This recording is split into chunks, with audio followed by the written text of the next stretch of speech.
আসসালামু আলাইকুম গাইস, কি অবস্থা তোমাদের? আশা করছি অনেক অনেক ভালো রয়েছো। আজকের এই ভিডিওতে তোমাদের সাথে আলোচনা করব ডিএলএস গেমের নতুন আপডেটের পর মেসি রোনালদোর রেটিং কেমন হতে চলেছে। তাছাড়া আরো জানতে পারবে বাংলাদেশি প্লেয়ার হামজা চৌধুরীর রেটিংটা কেমন হবে এবং নেইমার জুনিয়র আমাদের ডিএলএস গেমের মধ্যে যুক্ত হবে কিনা। তাই ইন্টারেস্টিং সব তথ্য জানার জন্য আজকের এই ভিডিওটি না টেনে তোমাকে অবশ্যই শেষ পর্যন্ত দেখতে হবে।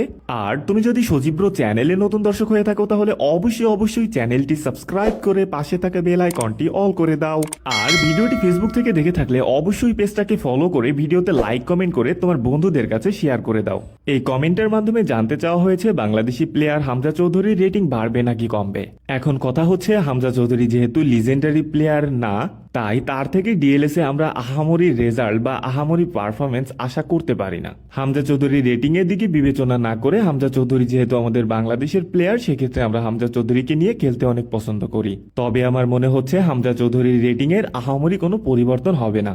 এখন আমরা আলোচনা করব আমাদের ফেভারিট প্লেয়ার লিওনেল মেসিকে নিয়ে। লিওনেল মেসি বর্তমানে খুবই ভালো পারফরমেন্স করতেছে এবং তার পারফরমেন্স বিবেচনায় আমরা আশা করতেই পারি আমাদের যে নেক্সট আপডেটটা রয়েছে, নেক্সট আপডেটে লিওনেল মেসির রেটিং 1 বেড়ে যাওয়ার সম্ভাবনা রয়েছে।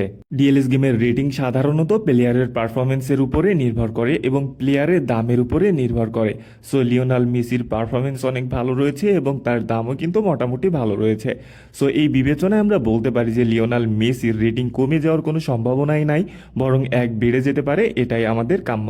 এখন আমরা আলোচনা করব ক্রিস্টিয়ানো রোনালদোর রেটিং নিয়ে। ক্রিস্টিয়ানো রোনালদোর রেটিং এর কোনো পরিবর্তন হবে বলে আমার মনে হচ্ছে না। বর্তমান যে রেটিং এ রয়েছে সেই রেটিং এ থাকার সম্ভাবনা রয়েছে। এখন আপনাদের মনে একটা প্রশ্ন থাকতেই পারে যে নেইমার জুনিয়র কি আমাদের ডিএলএস গেমে আবার ব্যাক করবে? ডিএলএস গেমে নেইমার যদি ব্যাক করে তাহলে বিভিন্ন ধরনের স্পেশাল প্লেয়ার হিসাবে যুক্ত হতে পারে, অথবা ক্লাসিক প্লেয়ার বা এই টাইপের যে ইভেন্টের প্লেয়ারগুলো রয়েছে এই প্লেয়ার হিসাবে যুক্ত হওয়ার চান্সেস আছে। সো ভিউয়ার্স, এই ছিল আজকের ভিডিওটি ভালো লাগলে অবশ্যই ভিডিওতে একটা লাইক করে দেন এবং কমেন্ট করে আপনার মূল্যবান মতামত জানাতে পারেন।